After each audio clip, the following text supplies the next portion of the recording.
Morning all of you. मैं अवनीश कुमार सिंह आज फिर एक बार कक्षा 9 का क्षितिज भाग 1 का काव्यखंड बच्चे काम पर जा रहे हैं कविता का दूसरा भाग व्याख्या कर लेकर उपस्थित हूँ। पहले भाग में आपने राजेश जोशी का जीवन परिचय तथा एक पंक्ति काव्य का व्याख्या देखा है आप लोगों ने। आगे की व्याख्या का वर्णन लेकर के मैं फिर से उपस्थित हूँ। पहले भाग में आपने देखा कि राजेश जोशी जी ने कहा कि बच्चे कोहरे से ढकी सड़क पर बच्चे काम पर जा रहे हैं। सुबह सुबह बच्चे काम पर जा रहे हैं। कितना हमारे समय की सबसे भयानक पंक्ति है यह। भयानक है इसे विवरण की तरह लिखा जाना। इसे लिखा जाना चाहिए प्रश्न सवाल की तरह कि बच्चे काम पर क्यों जा रहे हैं। यहाँ तक हुआ था कि सुबह सुबह बच्चे कोहरे से ढका हुआ यानी कड़कड़ाती ठंड में बच्चे सड़कों पर दिख रहे हैं, काम पर जा रहे हैं। कोई ढाबों में जा रहा है, कोई होटलों पर जा रहा है, कोई दुकानों पर जा रहा है, कोई खेतों में जा रहा है, कोई घरों में जा रहा है झाड़ू पोछा करने, तो कोई कहीं जा रहा है। तो कितनी भयानक पंक्ति है यह जो मैं लिख रहा हूँ। बड़ी भयानक पंक्ति मैं लिख रहा हूँ, लेकिन उससे भी भयानक है इसे विवरण की तरह लिखना, व्याख्या की तरह लिखना कि देखो बच्चे काम पर जा रहे हैं, कितना बढ़िया लग रहा है, बच्चे जा रहे हैं, बच्चे काम पर जा रहे हैं। नहीं, इसे लिखा जाना चाहिए कि बच्चे काम पर क्यों जा रहे हैं, कौन सी ऐसी समस्या है, कौन सी उनकी ऐसी मजबूरी है जो कि उन्हें बचपना को अपने मार करके काम पर जाना पड़ रहा है। इसे प्रश्न की शैली में लिखा जाना चाहिए। प्रश्न करना चाहिए समाज से, देश के ठेकेदारों से, क्यों काम पर जा रहे हैं। क्या अंतरिक्ष में गिर गई है सारी गेंदें, क्या दीमकों ने खा लिया है सारी रंग बिरंगी किताबों को, क्या काले पहाड़ के नीचे दब गए हैं सारे खिलौने। क्या काले पहाड़ के नीचे दब गए हैं सारे खिलौने। क्या किसी भूकंप में ढह गई है सारे मदरसों की इमारतें, क्या सारे मैदान, सारे बगीचे और घरों के आंगन खत्म हो गए हैं एकाएक। कवि पूछ रहा है इस समाज से कि बच्चे क्यों काम पर जा रहे हैं भाई, क्या समस्या है। क्या उनको खेलने के लिए गेंद नहीं है। वो गेंद जो उन्होंने खेलने के लिया था और ऊपर उछाला था और वो वापस आई नहीं, स्पेस में चली गई, अंतरिक्ष में चली गई।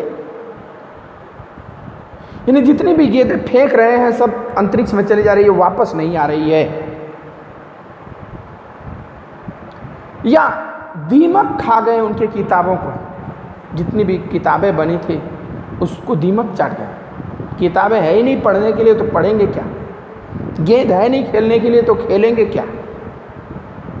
ये प्रश्न कर रहा है कि क्या ऐसी समस्या है, क्या सारी रंग बिरंगी किताबों को दीमकों ने खा लिया है, जिसमें बच्चों का रंगीन सुनहरा भविष्य दबा होता है, छिपा होता है, वह सब किताबें दीमक चाट गए, बच्चों का भविष्य दीमक चाट गया। क्या काले पहाड़ के नीचे दब गए सारे खिलौने।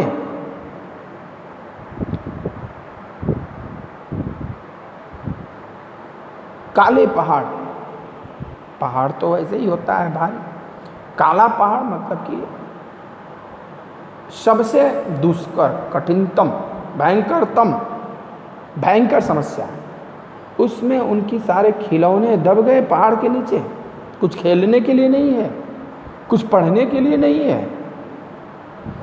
क्या किसी भूकंप में ढह गई सारे मदरसों की इमारतें। मदरसा ये उर्दू शब्द है। जो मुस्लिम बच्चे होते हैं उनको जो धर्म का शिक्षा दिया जाता है वो मदरसा में दिया जाता है। मकतब और मदरसे दो होते हैं।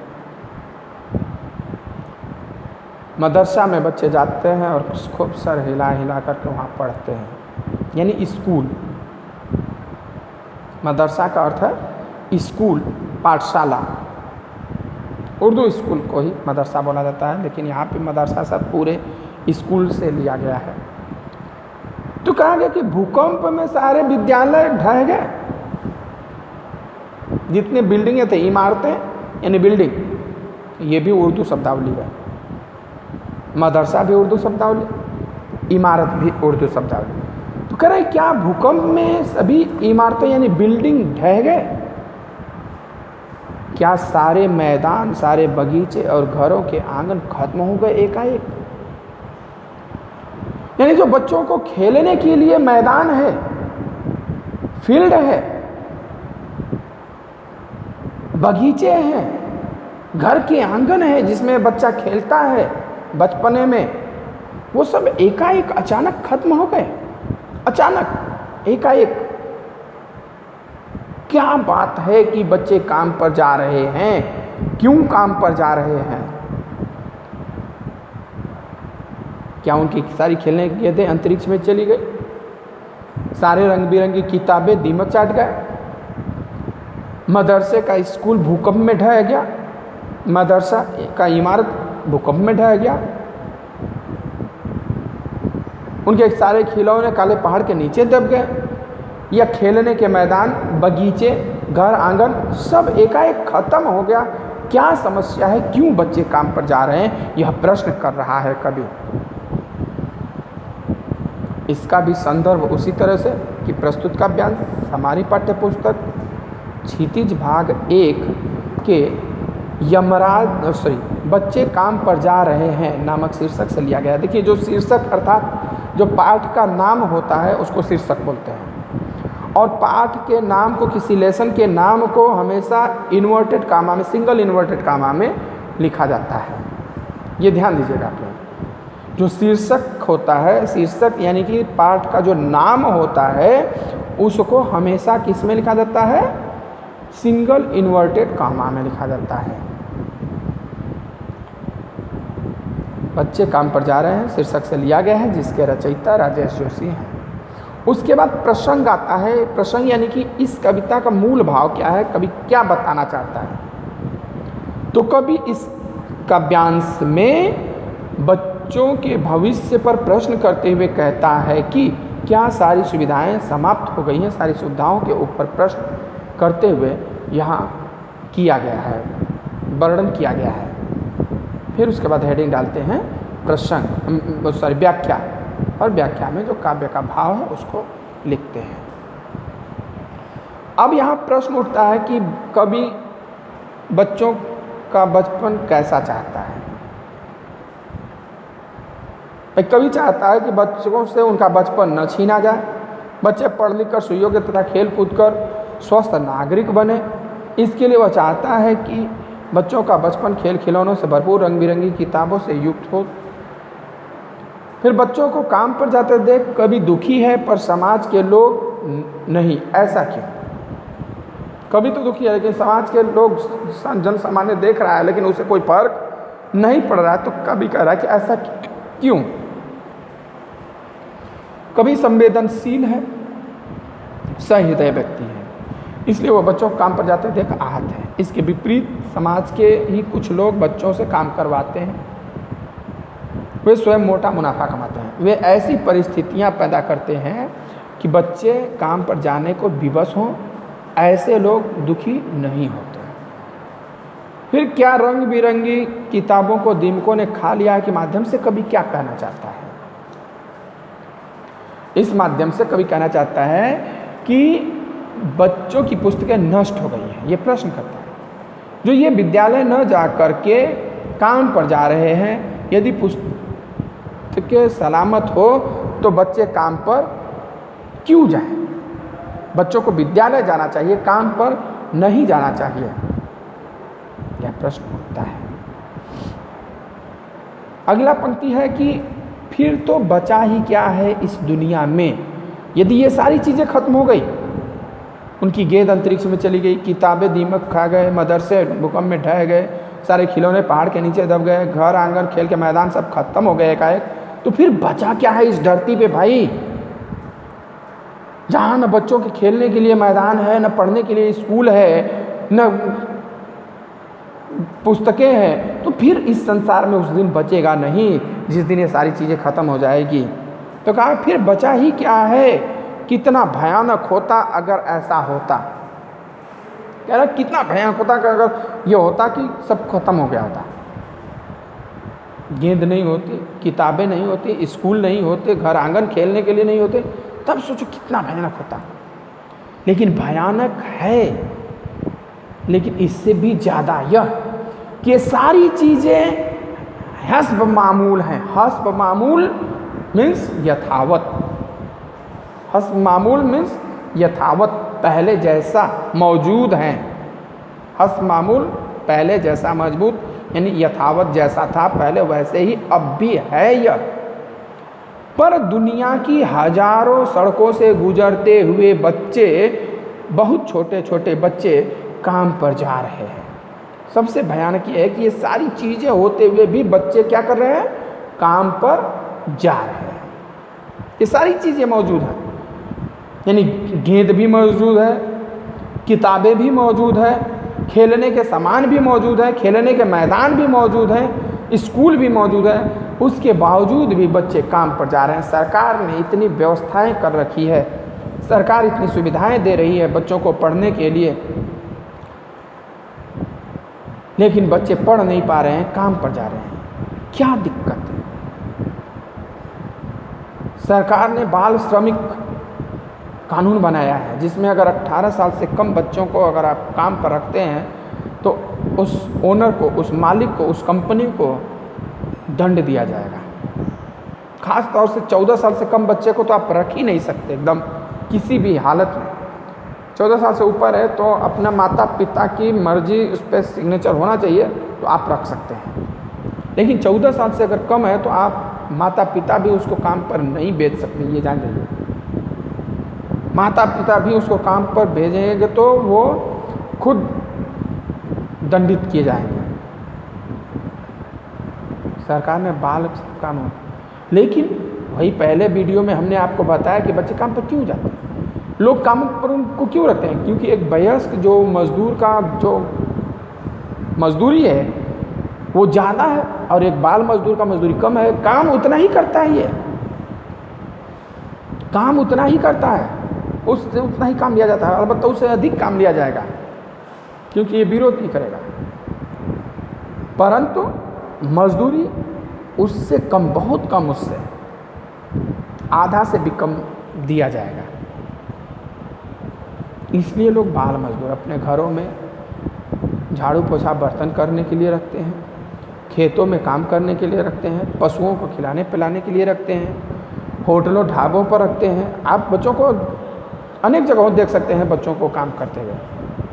ये प्रश्न भी है कि आपने अपने जीवन में बच्चों को कहाँ कहाँ काम पर जाते हुए देखा है।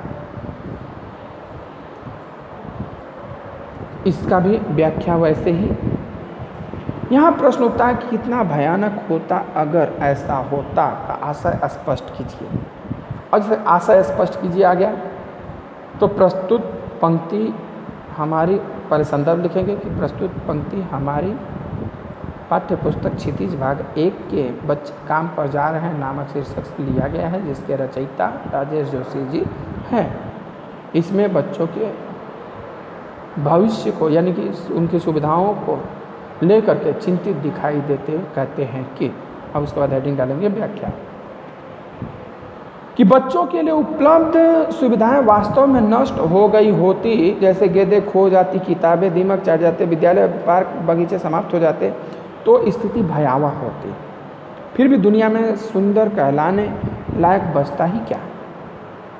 अब आप कल्पना करके देखिए कि अगर ये चीज़ें नहीं होती तो क्या होता। अगर विद्यालय नहीं होता, किताबें नहीं, तो आपका भविष्य क्या होता, क्या करते आप? वही बाल मजदूरी करते, यही करते ना आप लोग। बाल मजदूरी करने पर विवश हो जाते हैं।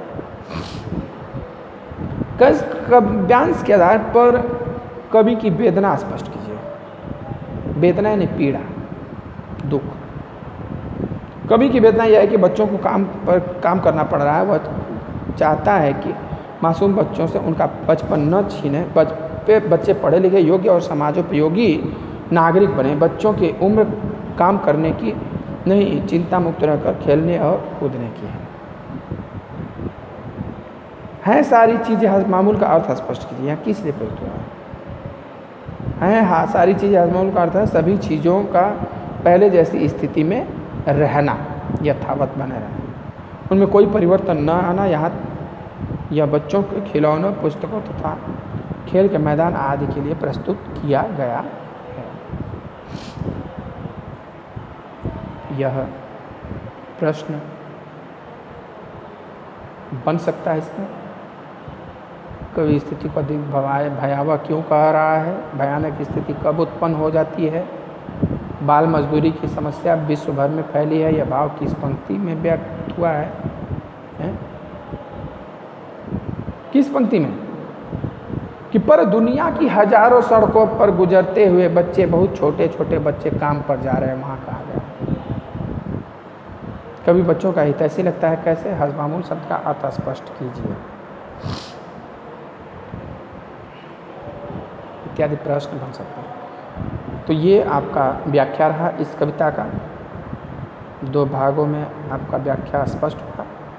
अब मैं आगे इस चैप्टर का प्रश्नोत्तर आपको PDF फॉर्म में दूंगा। जिनको प्रश्नोत्तर चाहिए वो हमसे कमेंट करके ले सकते हैं कि नहीं सर हमें इसका प्रश्नोत्तर चाहिए। अभी तो मैं खैर क्लास के लिए आपको सेंड करूंगा, उसके लिए कहने की जरूरत नहीं है। जो लोग एक्स्ट्रा अगर सब्सक्राइब किए हमारे चैनल को देख रहे हैं, उन्हें अगर चाहिए तो वो हमें कमेंट करके या फ़ोन करके कह देंगे, हम उनको इसका प्रश्नोत्तर PDF फॉर्म में भेज देंगे। मोबाइल नंबर इसके पहले भाग में हमने बताया था 9450460943। इस पे आप फोन करके हमसे मांग सकते हैं। बाकी अगर वीडियो अच्छा लगता हो तो उसको लाइक ज़रूर करें, शेयर तथा कमेंट ज़रूर करें। ओके, बाय, धन्यवाद।